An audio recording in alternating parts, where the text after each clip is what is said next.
Hi friends, welcome back to my channel. അപ്പം ഇത് part 3 ആണ് കേട്ടോ.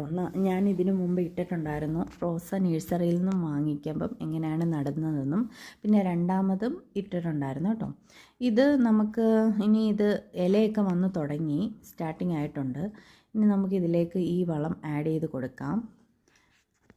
ഇതിനകത്ത് അടങ്ങിയിരിക്കുന്നത് എല്ലുപൊടി, വേപ്പിൻ പിണ്ണാക്ക്, ലെതർ മിൽ തുടങ്ങിയ അടങ്ങിയ ജൈവ വളമാണ് കേട്ടോ. നമ്മൾ ജൈവ വളം ആഡ് ചെയ്ത് വേണം കൊടുക്കാൻ.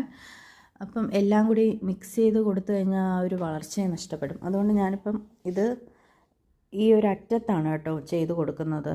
ചെടിച്ചട്ടിയുടെ ആ അറ്റത്ത് വേണം നമ്മളിത് ഇട്ട് കൊടുക്കാനായിട്ട്. ഞാൻ ഇതുവരേക്കും വെയിൽ കൊള്ളിച്ചിട്ടില്ല. നന്നായിട്ടൊന്ന് ഇല വന്നതിന് ശേഷം നമുക്കൊന്ന് വെയിൽ കൊള്ളിക്കാം കേട്ടോ. അതുമല്ലെങ്കിൽ നമ്മുടെ തേയിലപ്പൊടി ഉണ്ടല്ലോ, തേയിലപ്പൊടിയും മുട്ടയുടെ അത് രണ്ടും കൂടി മിക്സ് ചെയ്തിട്ട് നന്നായിട്ട് വെയിലത്ത് വെച്ച് ഉണങ്ങിയതിന് ശേഷം അല്ലെങ്കിൽ അതിട്ട് കൊടുക്കുക. Okay, thank you, by.